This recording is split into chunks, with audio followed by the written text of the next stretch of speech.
BFM Business. L'actualité des entreprises pour la croissance. Le défi ETI. Fabrice Lundi.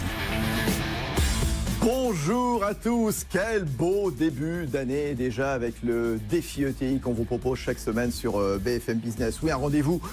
On vous permet de grossir, et c'est bien pour une fois. Oui, nos PME, elles ont besoin de croître justement. Et pour ça, il y a les bons conseils, les bonnes recettes des entreprises de taille intermédiaire, les ETI qui viennent nous raconter des belles histoires chaque semaine. C'est parti pour le défi ETI.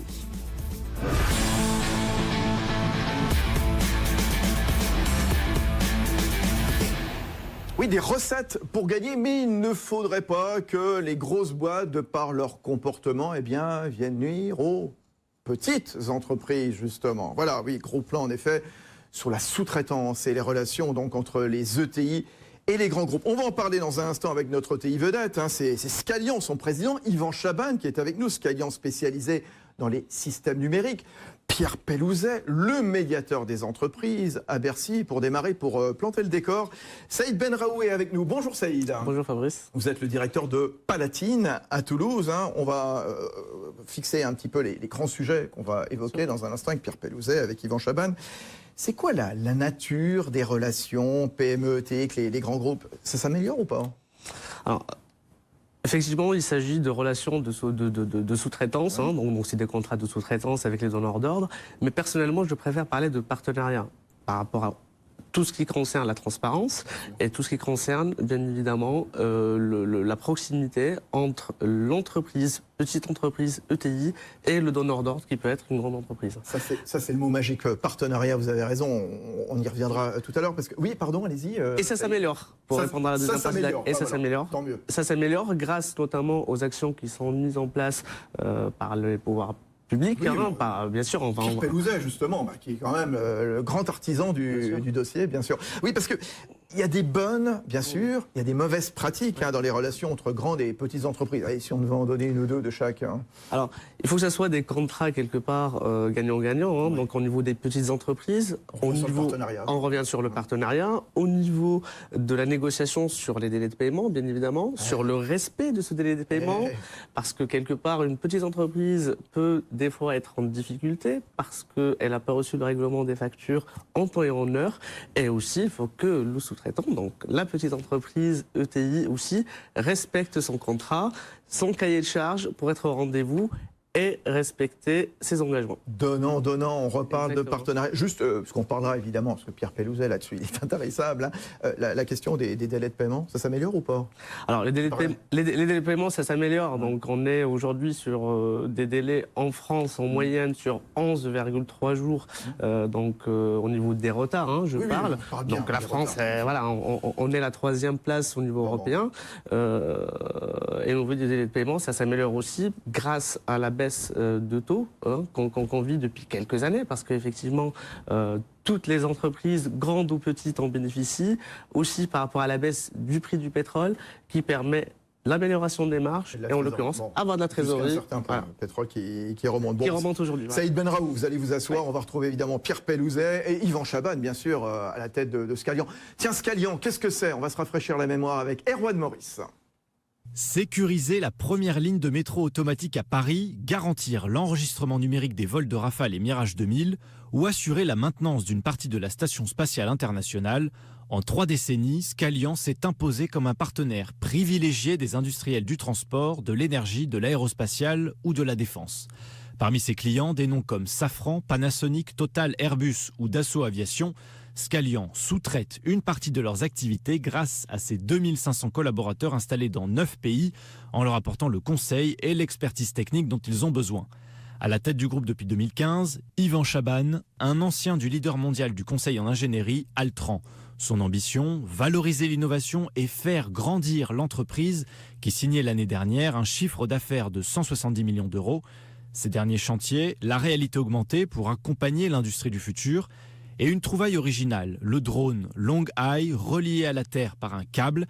Il permet de surveiller d'en haut des sites sensibles sans risquer de tomber en panne de batterie et de collecter des images ou intervenir rapidement en cas de nécessité.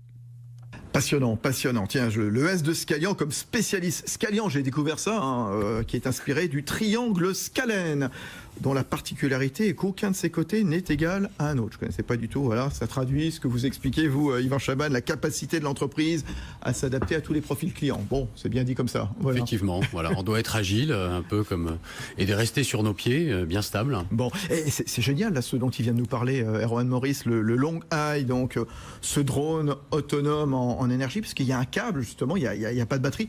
Ça sert à faire quoi justement ? C'est vrai que ça peut paraître assez paradoxal de se dire que le drone étant vecteur de mobilité, eh bien on l'attache, on le relie à un véhicule afin de le localiser sur une zone et de lui donner une autonomie en énergie, voire aussi une capacité en transmission de données qui soit sans faille et durable, afin de sécuriser une zone, surveiller une zone. Ça peut être sur un site nucléaire, par exemple, un barrage, oui. ou de façon très ponctuelle pour des missions de sécurité, pour les forces de l'ordre, par exemple. Très très bien, très intéressant. Bon, bah, c'est bien. Alors, Scalian, bon, alors vous travaillez avec des grandes boîtes, hein, vous travaillez avec Thales, vous travaillez avec Airbus, Areva, le CNES, Nexter, la SNCF, Siemens, Valeo, Renault. Je peux pas faire toute la liste, c'est trop, dans des genres extrêmement différents. C'est quoi votre sentiment, c'est quoi votre appréciation sur les relations donc, entre ETI et grands groupes justement? Qu'est-ce que vous vivez, vous, par exemple? Écoutez, avec Scalian, c'est une entreprise qui a 30 ans. Le nom Scalian est récent, il a 18 mois. En revanche, il était bâti sur une entreprise qui a été créée en 89 et qui s'est forgé une relation voilà, durable dans le temps avec un certain nombre de grands acteurs industriels. Vous en avez cité certains. Je pense que aujourd'hui, ces grands comptes que vous avez cités sont très matures dans leur relation avec leurs sous-traitants ou prestataires de services à tous les niveaux.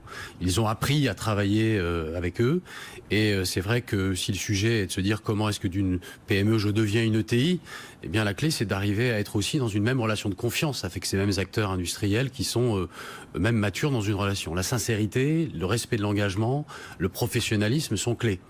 À tous les niveaux, que ce soit à l'échelle contractuelle, lorsqu'on travaille avec eux, que ce soit à l'échelle du travail qui est réalisé, donc de l'engagement de résultats qu'on doit rendre, et aussi dans le respect des modalités financières, commerciales, qui composent la prestation. Donc les grands acteurs aujourd'hui sont matures. Parfois, il peut y avoir des difficultés. Vous nous direz lesquelles? Et je dirais que lorsqu'on est plus petit, on peut en avoir souvent plus que lorsqu'on est plus important, parce qu'on a pris nous-mêmes de l'expérience. Scalian aujourd'hui n'a aucune difficulté avec ses clients. Pour l'avoir vécu dans d'autres circonstances, dans des périodes de crise notamment, lors de la crise voilà, de 2008 où l'automobile avait fortement souffert, il y a eu des difficultés avec certains équipementiers, voilà, sous-traitants, et donc pour les problématiques de paiement, par exemple, de délai de règlement. On y reviendra largement. Pierre Pellouzet, vous qui avez une vision quand même nationale, puisque vous êtes le médiateur des entreprises à Bercy, quand même, on voit donc Scalian qui travaille quand même avec des groupes comme Airbus, le spatial, l'armement, etc. J'ai l'impression que quand on parle de relations interentreprises, le secteur, par exemple, il y a des secteurs qui sont quand même plus vertueux que d'autres. Le secteur aéronautique, je pense à ça. Le luxe, et également les grands maîtres d'œuvre qui résonnent en termes de filière quelque part. Et ça aide. On reviendra tout à l'heure à la notion de partenariat dont nous parlait tout à l'heure Saïd Benraouf. Bien sûr que c'est important d'avoir cette notion de filière, et la filière aéronautique est plutôt exemplaire, on la cite régulièrement, mais on sait que c'est une filière qui s'est bâtie en construisant des grands vers les moyens, des moyens vers les petits. Et même si là aussi on a des médiations, là aussi il y a des choses qui accrochent, j'allais dire avoir une médiation c'est aussi une bonne chose. Ça veut dire accepter de venir autour de la table et de se parler. Mais l'état d'esprit général de la filière est d'essayer de grandir tous ensemble, de construire tous ensemble. On a réussi d'ailleurs à faire venir, vous savez qu'on a une charte de bonne pratique, la plupart des grands industriels de l'aéronautique l'ont signé, on en a même labellisé certains, vous avez cité Thales par exemple qui est labellisé, donc on voit cet état d'esprit et on voit les conséquences, c'est-à-dire que ça se passe bien avec les ETI et j'imagine ensuite quand vous cascadez avec les PME qui travaillent avec vous. Oui, Saïd Benraouf, justement, on parle de cette notion de partenariat évoquée il y a un instant. L'idée c'est quand même que de construire tout simplement des relations sans être complètement hyper dépendant d'un grand donneur d'ordre, d'une grande entreprise, d'un secteur. Il ne faut pas mettre ses œufs dans le même panier quelque part. Bien évidemment, c'est la notion de ventiler quelque part aussi le portefeuille client pour ne pas justement avoir cette dépendance par rapport à un ou quelques clients qui représentent une grosse partie du chiffre d'affaires. Parce que quelque part, si jamais il arrive une défaillance d'entreprise... Yvan Chaban nous parlait de la crise de 2008-2009 avec le secteur automobile qui a été très impacté. Et quelque part, vous l'aviez senti. C'était dramatique parce que les conséquences sont immédiates et ça peut être très très dangereux. Donc effectivement, ventiler le portefeuille client pour pour minimiser ce risque justement de défaillance d'entreprise. Pierre Pellouzet. Alors, la dépendance, c'est un énorme sujet. Parce que, évidemment, c'est tentant quand vous êtes une petite entreprise et qu'un client arrive avec un très gros contrat de dire je prends le contrat. Sauf que ce contrat peut représenter 50, 60, 70% parfois de votre chiffre d'affaires. Vous vous retrouvez en dépendance. Donc il est important de l'avoir des deux côtés. C'est-à-dire l'entreprise doit assez rapidement ensuite essayer de trouver d'autres clients. Mais j'allais dire le grand client, c'est aussi son rôle de veiller à ce que son petit fournisseur, s'il veut le garder en bonne santé, puisse trouver d'autres clients. Donc il y a un lien entre les grands clients et les entre guillemets petits fournisseurs qui est important pour les aider à sortir de la dépendance, et c'est gagnant-gagnant pour tout le monde. Le grand a un fournisseur qui est stabilisé et qui se développe, et le petit sort de la dépendance et donc de certaines inquiétudes qu'il peut avoir. Et c'est vrai, par exemple, reprenons votre exemple, Yvan Chabanne, chez Scalian, vous êtes partenaire clé de grands industriels, vous participez à des programmes majeurs, la défense, je le disais, l'aérospatiale, l'énergie, etc. Qu'apportent les PME aux grandes entreprises? Qu'apportent les grandes entreprises aux PME? De l'opportunité, de l'innovation, ça permet de créer un écosystème. Racontez-nous un petit peu cet exemple, ce cercle vertueux qu'il faut absolument que les PME qui nous écoutent pour grossir mettent en place. En fait, c'est vrai que c'est un cercle vertueux. Les uns ont besoin des autres. Les grandes entreprises, les grandes industries doivent innover, doivent engager des actions de recherche et développement pour inventer leurs produits et pouvoir les vendre. Pour ce faire, le time to market dont on parle, c'est-à-dire le temps nécessaire à mettre sur le marché un nouveau produit, c'est considérablement raccourci. La concurrence est extrêmement forte, notamment venant d'autres plateformes internationales, l'Asie, l'Amérique du Nord. Et donc nos industriels doivent utiliser mieux que possible l'ensemble des ressources, des compétences, des savoir-faire et aussi des innovations qui sont autour d'eux. Certains pays, notamment en Europe, l'Allemagne par exemple, ont cultivé ces notions de filière depuis pas mal d'années. Et c'est vrai que la France a véritablement changé de braquet, je dirais, depuis une dizaine d'années maintenant, en considérant ses fournisseurs, ses sous-traitants, comme de véritables partenaires. En tous les cas, c'est comme ça que nous le ressentons lorsque nous, en tant que Scalian. Il est clair que une entreprise, quelle qu'elle soit sa taille, que ce soit une start-up, une PME et une ETI, doit innover, doit apporter des solutions à son client et doit aller au-delà proprement de la demande que lui fait le client. Ça, c'est clé pour pouvoir durer dans le temps. On parlait de dépendance. Avant même d'en être là, il faut déjà commencer à travailler avec un client, et donc il faut lui montrer nos savoir-faire et notre envie de travailler avec lui. Et pour ça, il faut faire typiquement ce qu'on fait avec un produit comme Longueuil dont on vient de parler, c'est lui proposer des solutions qu'il achètera ou pas, mais qui lui donneront peut-être d'autres idées pour lui-même innover et gagner du temps dans son time to market. Comment on construit ce partenariat entre grands et petits? Comment les grands groupes nouent une relation, justement, un réseau avec les PME, les ETI? On commence par quoi? Ça se construit comment ensuite? Comment on facilite les mises en relation? Allez, c'est le moment de donner des conseils. Pierre Pellouzet, le médiateur des entreprises. Ça commence par une prise de conscience. Une prise de conscience des grands groupes. Avant, un grand groupe, j'allais dire, s'auto-satisfaisait, elle faisait sa propre recherche, son développement, elle trouvait ses innovations, elle les mettait en œuvre et tout allait bien. Aujourd'hui, c'est plus possible. Aujourd'hui, vous avez quelque part, à l'heure où vous parlez, une petite start-up qui est en train d'inventer quelque chose qui va tuer la grande entreprise. Donc soit elle s'ouvre, elle connaît son tissu, elle va faire des partenariats avec des startups et elle va doubler son chiffre d'affaires, soit elle ne fait rien et elle va mourir dans les 10 ans qui viennent. C'est aussi simple que ça. On voit des exemples tous les jours de grands mastodontes qui sont en train de s'effondrer parce qu'ils ne se sont pas ouverts. Donc il faut apprendre ça, il faut apprendre à s'ouvrir. On a des outils, c'est vrai, je parlais de la charte relations fournisseurs responsables, du label, qui sont des outils pour ouvrir ces entreprises, les amener à se poser des questions. Comment j'agis par rapport à mes fournisseurs? Est-ce que je les paye bien déjà? Parce que si vous ne payez pas bien votre fournisseur, vous pouvez lui demander toute l'innovation du monde et puis aller la proposer à quelqu'un d'autre. Est-ce que je lui propose des marchés? Est-ce que je lui donne de l'anticipation, de la visibilité? Comment je résous les problèmes? Tous ces sujets-là, il faut que les grands groupes s'en emparent. Sinon, ils vont passer à côté et toutes ces innovations, elles iront ailleurs. Saïd Benraouf, Banque Palatine à Toulouse. Alors, nos entreprises françaises peinent à grandir, malheureusement. Donc c'est le rôle, quelque part aussi, des grands donneurs d'ordre, de leur donner la possibilité, bien évidemment, en respectant le cahier de charge et en honorant le marché, bien évidemment, qui a été signé avec ces grands donneurs d'ordre, de grandir. Le respect des délais de paiement, c'est une chose. Le respect des engagements, on en a parlé aussi, c'est une autre, par rapport à ce que vous disiez sur l'obligation de résultat quelque part, ou l'engagement de résultat. Mais effectivement, il faut leur donner la chance et surtout, il ne faut pas quelque part rentrer des fois, ça peut arriver, hein, ça existe dans des pressions sur les prix, par exemple, sur les marges, ou par exemple, ça peut aller des fois même sur la rupture de contrat. Et ça, malheureusement, ça peut être très très très dangereux pour les entreprises, et ça met en péril tout simplement la vie de l'entreprise. C'est sur quoi on peut dire que les relations, elles sont bonnes ou mauvaises entre un grand groupe et une PME? Pierre Pellouzet, c'est quoi encore les griefs qui pèsent, les mauvaises pratiques? Voilà, Saïd vient de nous en parler, vient de l'évoquer furtivement. La base de la mauvaise pratique, c'est le rapport de force.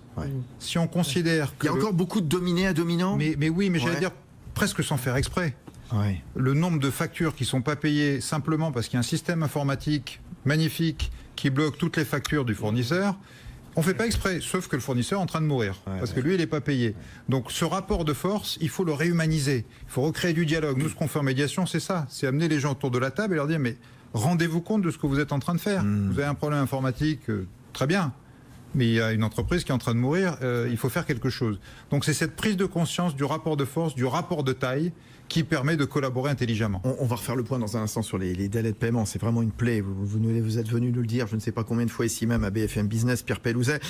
La question des retards de paiement, bien entendu.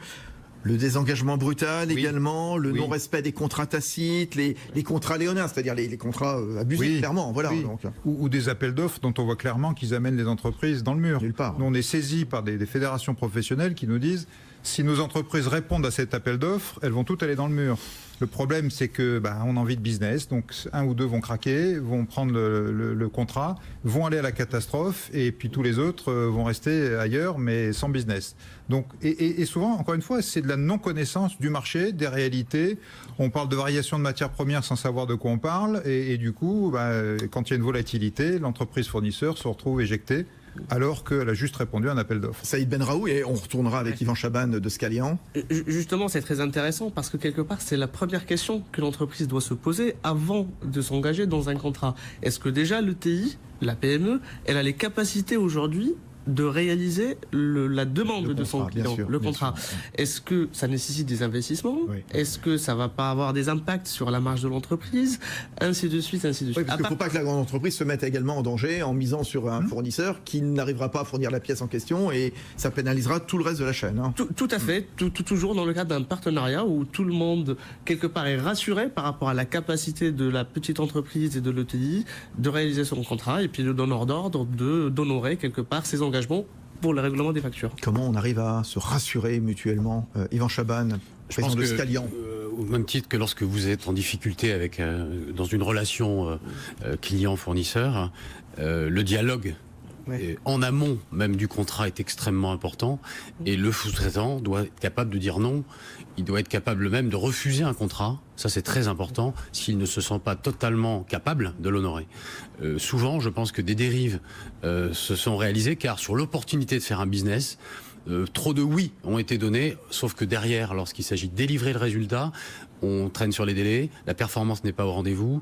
Globalement, on est donc insatisfait des deux côtés, et le coût n'était donc pas bien calculé puisqu'il y avait des dérives à la clé. Donc cette relation-là, il faut bien la mesurer avant de l'engager, pour être sûr qu'on ne mette pas son entreprise en difficulté si on n'en a pas en plus les capacités financières. Et dans les relations de sous-traitance, on a parlé des mauvaises pratiques. Quelles sont les bonnes pratiques à mettre en avant? Qu'est-ce que vous nous dites justement? Faites ceci, faites cela. Allez, Pierre Pellouzet, médiateur des entreprises. C'est effectivement ça. C'est comment j'anticipe, comment je donne des clés, comment je donne de l'ouverture. On voit des entreprises, je parlais de Charte et Label, mais aussi Pacte PME, qui est une association merveilleuse, qui met en rapport les grands groupes avec les PME pour les aider à grandir, à grossir. Et les clés, c'est ça. C'est comment je donne de la visibilité, comment j'échange en amont du contrat plutôt qu'en aval quand c'est trop tard et qu'on se rend compte qu'on a une catastrophe. Toutes ces clés-là, il faut qu'on s'en empare des deux côtés, parce qu'une réussite, ça se fait des deux côtés, ça se fait pas par un seul des deux acteurs. Un mot sur les délais de paiement. Début juin, justement, c'est quoi la situation? C'est bien de refaire le point régulièrement. Bien sûr, bien sûr. Pierre Pellouzet, alors c'est quoi la photo de la France? Je suis un optimiste, je dis ça va mieux. C'est-à-dire que vous l'avez dit tout à l'heure, on n'en est plus qu'à 10 jours de retard en moyenne.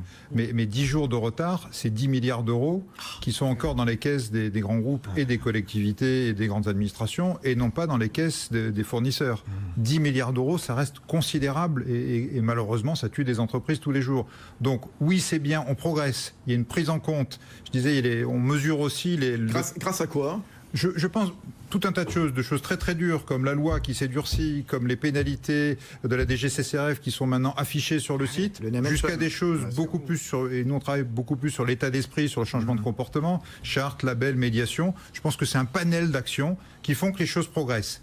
Ne nous relâchons pas, on a encore 10 jours à gagner et 10 jours, encore une fois, c'est la survie, c'est la vie, c'est le développement de centaines et de centaines d'entreprises. Qui c'est qui paye mal encore aujourd'hui, ce milieu d'année 2018 Franchement, on en voit partout. Ouais. C'est-à-dire que public, privé. Public, il n'y en a pas un qui paye mieux que l'autre. Non, en moyenne, les retards sont à peu près équivalents. Et je dirais, ça peut être dans une grande entreprise, un endroit où on paye très très bien, un autre endroit où on paye moins bien. Ouais. Un endroit où on envoie les numéros de bons de commande à l'heure et un endroit où on les envoie en retard. Voilà, il y a tout un tas de choses qu'on voit. Et donc, il faut que chacun se responsabilise, sinon on n'y arrivera pas.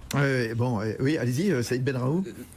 Vous avez effectivement raison, c'est un impact financier au niveau de l'entreprise. Hein. Oui. C'est une amende qui a été portée de mémoire de 375 000 à 2 millions d'euros. Oui, aujourd'hui. Parlez dans le micro, allez-y, ça y est. Pardon. Oui, c'est mieux, on vous entend. Et il y a aussi l'impact au niveau de l'image de l'entreprise, parce que quelque part, quelque part, il y a bien évidemment l'impact financier qui touche directement, parce qu'une fois qu'une sanction est prononcée, l'amende est payable immédiatement. Après, l'entreprise, bien évidemment, elle fait appel au niveau du tribunal administratif, mais l'impact aussi de l'image de l'entreprise, la culture d'image, de marque qui est très importante, peut être impactée, et notamment par rapport aux publications qui se font sur les sites internet de DGCCRF, par exemple, ou celui même de l'entreprise. Ouais. Ça, vous y faites attention, Yvan Chaban, président de Scalian, à la fois en tant que fournisseur, parce que vous payez vos prestataires, vos fournisseurs, et puis également lorsque un grand groupe vient vous voir en disant tiens, on aimerait bien nouer un partenariat dans tel et tel projet. Est-ce que vous allez regarder un petit peu à l'avance en disant tiens, cette entreprise X, est-ce qu'elle paye bien? Est-ce que j'ai raison ou pas de m'engager avec elle sur 2 ans, 3 ans? Est-ce que je serai payé à temps? Ça, c'est important? Oui, on fait des études qui crédibilisent un petit peu le futur client potentiel, de façon à ce qu'on s'assure de sa capacité de paiement. Il y a des notations qui existent au niveau bancaire, auxquelles toutes les banques peuvent donner accès à leur société cliente. Ça, c'est un point. Ensuite, les modalités contractuelles pour être payé. On peut avoir aussi une notion d'acompte, qui peuvent être mises en place, et ça peut être pour des petites sociétés extrêmement importantes, puisqu'elles engagent des dépenses dès le départ d'une prestation de service, alors qu'elles vont être payées à la livraison. Donc il peut y avoir des décalages importants. Et qu'est-ce que vous mettez, vous, en place, par exemple, chez Scalian, pour payer en temps et en heure, si vous le faites, et j'espère que vous le faites, il y a Pierre Pellouzin en face de vous, bien sûr. Qu'est-ce que vous faites pour les payer en temps et en heure? Parce qu'il nous citait tout à l'heure ce système informatique méga performant, mais seulement que s'il tombe en panne, boum, badaboum, on n'arrive pas à payer. Je pense... Quelle bonne pratique vous avez mise en place et qui vont servir à tous ceux et celles qui nous écoutent? La bonne pratique, c'est qu'on aime bien être payé en temps et en heure, donc la première chose, c'est que managérialement, on se dit on paye en temps et en heure ce qu'on doit payer.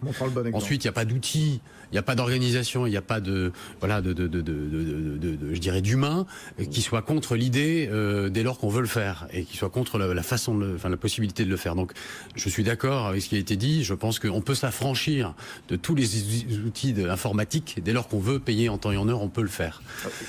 Saïd Benraou, la Banque Palatine. Alors, juste d'un point de vue, donc le regard du banquier. Le banquier. Parce que effectivement, heureusement, il y a des solutions qui existent au niveau du marché. Vous en avez parlé par rapport aux outils de cotation qui ne sont pas uniquement un outil pour l'établissement bancaire, mais aussi pour l'entreprise donneur d'ordre et aussi sous-traitant, parce que ça va dans les deux sens aussi. Il faut que le sous-traitant s'assure que le donneur d'ordre a la capacité de payer et que le donneur d'ordre s'assure que le sous-traitant a aussi les capacités d'aller supporter ce délai de paiement dont on parlait, parce qu'effectivement, des fois, c'est sur des cycles de fabrication qui nécessite des moyens financiers importants, c'est-à-dire des durées importantes. Donc par rapport à ça, il y a des solutions qui existent sur le financement du poste client par exemple.